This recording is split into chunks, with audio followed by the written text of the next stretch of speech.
Welcome back to the show, everybody. This is the Shankly Sessions, the Liverpool podcast we bring you as part of the upper tier. This is your match reaction, Chelsea 2, Liverpool 1.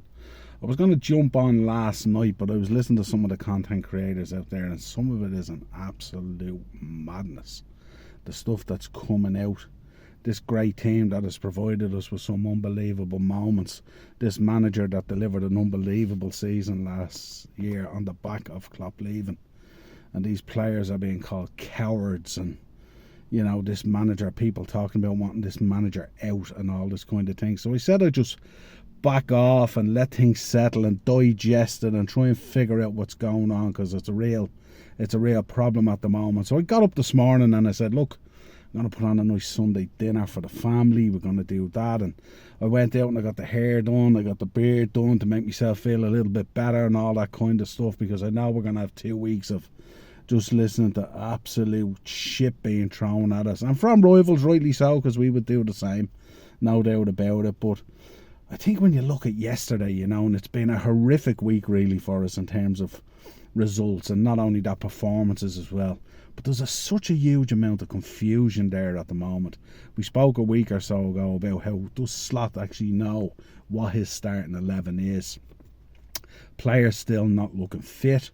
Is it that they're not fit, or is it that they're expelling so much energy chasing games and chasing down the opponents? And we find that the opponents this season are doing what we did to them last season, where we made teams work really, really hard while we controlled the game, conserved energy, came off the pitch at times without even breaking a sweat and winning games. And this season it looks like the pressure is on us because we're the champions, we're defending, you know, because of the wave of, you know, Diogo Jota passing away tragically, and Andre and all, and, you know, wanting to do something this season for their memory as well. Feels like that weight is on top of the players and stuff like that as well. And you know, a good point was made last night. You know, when we win a game, it's Diogo looking down on us, and when we lose a game, it's the weight of carrying the memory that hinders us. You know, and it's a rough one really to kind of work out. And as we said before, people grieve in different ways and stuff like that.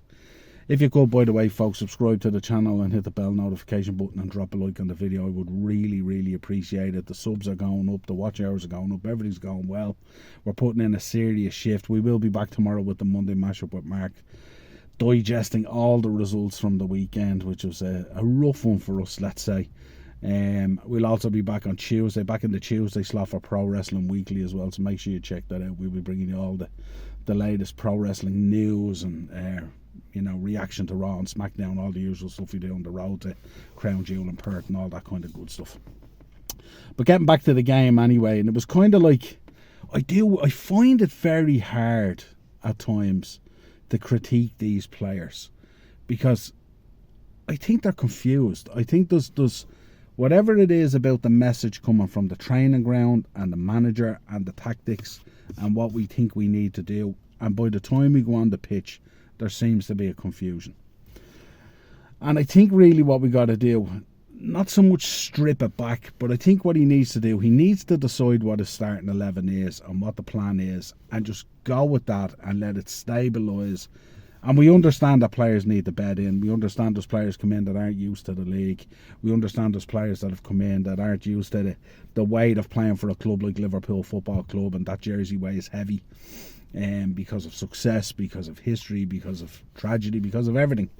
And it's really, really tough, you know, and it's going to take time. And as King Kenny said, even on the Stick to Football podcast with Gary Neville and the boys, he says it's going to take time. You know, we haven't seen the best of these boys yet and stuff like that. Yesterday, Verts came on. What a lovely pass to Mo Salah. Pass deserving of a finish and a goal. Wasn't sure. You could see with Mo Salah, he's a little bit down on confidence and stuff like that. Normally he'd just put that ball and slot it into the far corner. That's his goal. That's his modus. That's his bread and butter. But again, struggling. We see players all over the pitch taking 2 and 3 touches and doubting themselves, and, you know, the odd ball coming into the box, and instead of snapping the shot, you're taking it down to try and play a simpler ball into the centre for a finish and stuff like that and all. And you know, we spoke about it on the preview as well. You know, the defence that we were up against, Badashile and Achampong and, you know, Robert Sanchez and nets. We never even tested the keeper. We never even won enough corners or anything to test the keeper, to put a ball in on top of him to see what he was about. We know at times he can be a bozo, he can drop a clanger, and like, we never even touched him. We never laid a glove on them in the first half, you know. And you hear people talking about how, you know, we paid 100+ million for Isaac, we played 100+ million for Wirtz, but we're not really doing them a service, really, are we? You know, Wirtz doesn't start, then comes on. You know, as soon as he comes on, we liven up and we look a different team. You look at Isaac, you know, and we're failing to even provide the chances now that we provided to Darwin. You know, we've got Cody Gakpo on one side and we've got Mo Salah on the other side. Should be creating opportunities constantly for Alexander Isaac, and it just doesn't happen. You know what I mean? Jacob Murphy did a better job than Harvey Barnes last season at Newcastle providing for him, and I fail to understand how this happens and stuff like that, you know, that like we don't see it. There's times yesterday when a ball went into the box and instead of squaring it to Isaac, we're taking a much more difficult shot, goes over the bar into the stand, whatever it is, wide, you know. And we didn't really create a whole lot either, you know. That first half, you know, we just didn't feel or look like we were up for the fight. There was a lack of energy. There was a lack of impetus.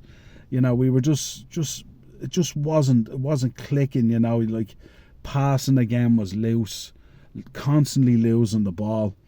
I looked at a map there for Mo Salah last night, and the amount of times he lost the ball that came into him was just frightening, really, for the level that we're supposed to be playing at. You know, and it's a weird one as well for Liverpool fans, because we would never wish the international break to come along, and you could see where we really needed it. These boys needed to go into a different environment and get away from the pressure of this at the moment and stuff like that, you know.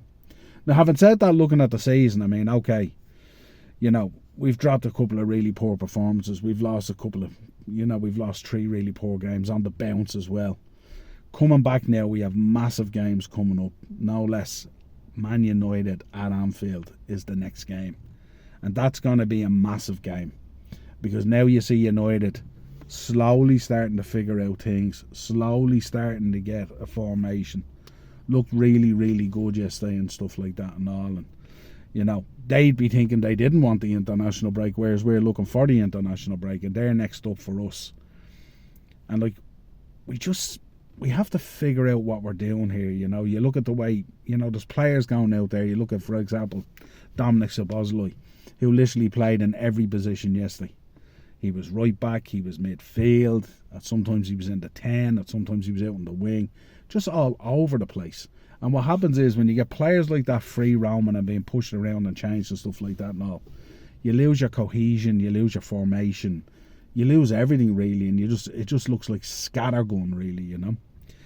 We were so easy to play through the press yesterday. I mean, because normally what we used to do is we used to set up where the player would come from deep to apply the press, and then the forward players would pick up on the result of that, really. Yesterday I seen like 5 players at one stage playing onto the press, and I was thinking, you're leaving us wide open here. How many times did Garnacho and Neto and players like that and all just pick up that ball over the top?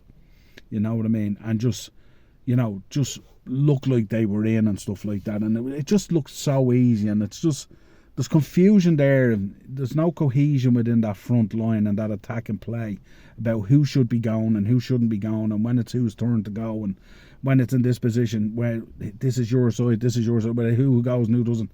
The whole thing is gone, and we found this problem last year as well. If you remember, at times we were getting cut out on the wings, and it's because Robbo or Costas and Trent or Connor were going at the same time, and we said it doesn't work that way because it leaves us wide open on the wings for the counter. And we haven't learned from that this year. It's the same thing, except we're even doing it now with the players in the middle of the park as well. So we're wide open, and it's crazy. It's exposing the back line. It's causing an anxiety and a nervousness. You see Kanate, just so nervous in his playing in his football. Absolutely shitting a brick to make a mistake and stuff like that. No, but again, being a little bit exposed. Connor Bradley again yesterday, a tough day at the office. Still trying to find his form. And I'm not sure whether it's the formation. I'm not sure whether there's a disconnect about what needs to be done and stuff like that from the manager. Just seems very, very strange. The one thing that highlighted to me yesterday, and it's another one, and we learned from this. If you remember that season where we lost all our defenders, or most of our defenders to injury, and we started playing, we had defenders at the club available, and we started playing the likes of Fabinho and Jordan Henderson in defence, and it was a fucking disaster, And I remember it took us about 6 weeks to cop onto this and stop doing this. And you remember we brought in Nat Phillips, and you remember we brought in Reece Williams, and we reverted back and started playing players back in their position again. And all of a sudden the results started coming. I remember we had that run to make that top 4, and got there, and it resolved things, So what I would say, if there's any piece of advice going out there, and my advice means jack shit really, but if there's any piece of advice for Arne Slot, play what you believe is your best 11. Put Verts on the pitch in order to supply Isaac, to give him those chances and opportunities to create and stuff like that. Let them build a relationship. They're not going to build a relationship if Isaac is up front and Verts is on the bench. And again, don't be moving players around. Dominic Szoboszlai is not a right back. Okay, let's get that clear. And Ryan Gravenberch, when you take him out of that DM role, and also that break and creator type of thing that he does and stuff like that, if you put him in defence, we have a problem. Because then we're wide open again. I don't think we have the ability to play McAllister and Szoboszlai in the same team. And I think what he's trying to do is he's trying to shift players around into positions to try and keep players happy off the bench, because I think he's maybe scared there might be a little bit of upheaval if he starts benching guys and stuff like that. But there's going to be upheaval anyway, because these players aren't happy. They're not comfortable in the way they're playing. They're not happy in the way they're playing. The results are pony. The performances are even worse. And again, you look at that Chelsea game yesterday, and you look at the opportunity we had. We scored the equaliser. Lovely goal from Cody Gakpo. What a assist from Isaac as well. What a touch. And again, we highlighted the Verts one when he came on as well, to Mo Salah as well.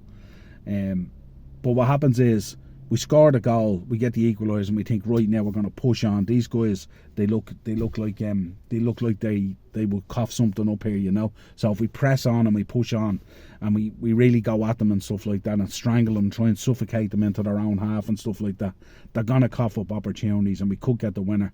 And even though we've had a poor performance in the first half, we could do what we were doing in the earlier games of the season, get out of town with 3 points, go and assess it over the international break and come back a little bit stronger, but at least we'd be top of the league still and all, And that didn't happen. And then you see him bringing on Endo. And no disrespect to Endo, I like Endo as a player and stuff like that. But if you're bringing on Endo, it's a real white flag, isn't it? You're really raising a white flag there, because it's kind of like you nearly give them the impression that you're shutting down because you've got the equaliser, and you're nearly giving the impression that you're satisfied with a point. So the reaction to that then with Maresca is he brings on Gittins on one side, and he brings on Estavio on the other side, and they both getting that license to attack down those wings, because we've voided that area and we have a massive press going on up the front, and they're just playing through the press over the top and giving these boys chance after chance after chance. And that was real concerning. And you kind of felt for about 20 minutes after we scored the equaliser that we surrendered possession and we went back into ourselves again and got a bit negative, and whereas we should have been pushing on, trying to go for the winner and stuff like that. No, our backs were up, we were ready to go, we were back in the game and stuff, And I thought that really at that stage then we would have seen maybe Chiesa or something like that, and he could have come on. He's come on for a few cameos this season and scored a few goals and looked really well, and that would have been really cool. He could have come on and maybe he might have been the difference and the outlet and stuff like that, and it didn't happen. And you've Robbo there, and Robbo's coming on, and You know, Robbo's bombing forward, and you see he's down that line, and basically the goal that they scored was the goal that we tried to score that got blocked. And then you've Robbo trying to get back and stuff like that, and then we get caught out at the back post, and it's another sucker punch. But again, if you look at the performance of the game and you look at both teams and stuff like that, we really didn't deserve anything out of the game again, you know what I mean? And that's hard as a fan. It's hard as a fan to come on here and continually admit that, you know, Palace pumped us, that we really didn't deserve a whole lot out of the Galatasaray game. And now Chelsea at the Bridge, which is a tough place to go, and it's not a happy hunting ground. We haven't won there in 5 years. They tend to be kind of draws. And again, dropped another clanger, so it doesn't sit well. There's a bad taste from it and stuff like that, you know. The players will be disgusted at that. But I think we're doing them a bit of a disservice in the way that they're getting set up, and in the way that they're structurally put together, and in the way that we have players just playing out of position and stuff like that. Again, I spoke, you know, on the preview about the formation and stuff like that. I don't know what formation we're playing. I don't know what formation is our best formation. I don't think Slot knows what his starting 11 is. And I think there's mixed messages being sent to players, and players are getting highly confused in the way that they're trying to play. And I think we just need to settle down and go back to basics and do a better job on what we're doing, and what our expectation is, what the role of this player is on the pitch and that player is on the pitch, instead of being all over the place, you know what I mean? At times yesterday saying Alexander Isak sitting in the 6th position. I'm going, will you fuck off up front, you're the striker and stuff like that. But we can see it, but they can't see it from the sideline, and that's a real problem. And then it's like when these things unfold and then they happen, and you see the amount of times that they were given chances yesterday was really, really frustrating. We just look so poor. And remember, that's not even their side really. You know, no Cole Palmer, you know, no Fofana, you know, no Colwell. You know, they were missing a bunch of players yesterday, and yet they were still able to deal with us so easy, and it was really, really, really, really frustrating. So look, I could come on here like other content creators, and I could fucking shout, and you know, I could scream about cowardly carry on and players and all not showing up. I could fucking scream and shout for Mo Salah to be dropped and all that kind of stuff, which to me is absolute nonsense, because you have to play your best players. But I just think something fundamentally is wrong there at the moment. It needs to be fixed. I think the gaffer's more than capable of fixing it. But I think what happens is we've got a lot of shiny new toys in the door, and I think he's spoiled for choice and stuff like that. And I think he's still trying to figure out really how to play. And that's the frustrating thing at the moment. But look, we'll bounce back from the international break. We'll try and figure out these things. No doubt these players will up their game and be a lot better. If they're not up for the United game, what game are they going to be up for? You know, that's all I would say. But until next time, folks, subscribe to the channel, hit the bell notification button. Listen, don't get too down about it. Do what I did. Go out today, get your hair and your beard done or whatever it is. Have a nice Sunday dinner. I'm going to head to the gym later, because the last thing I want to watch is football. And I'll be back on your screens tomorrow night at 9 o'clock. We have Dave Elder on from Tyrrellstown United. He's going to be chatting to us about football, and he's going to be chatting about this event coming up at Glen Hoddle and all. Emerald Spurs events. Marky be on as well. And we'll be going through football after Dave's been on and stuff like that and all. So plenty of time to talk about it tomorrow. Subscribe to the channel, hit the bell notification button, drop a like on the video. We don't know what we're doing yet on Thursday, but myself and Darren will come up with a show. Something a bit light-hearted and a bit of crack, something that takes at least my mind off football. He'll be happy to talk about it, because United looked pretty good yesterday. But yeah, not a bad day at the office. Time to fix up Reds. Let's go. Cheers.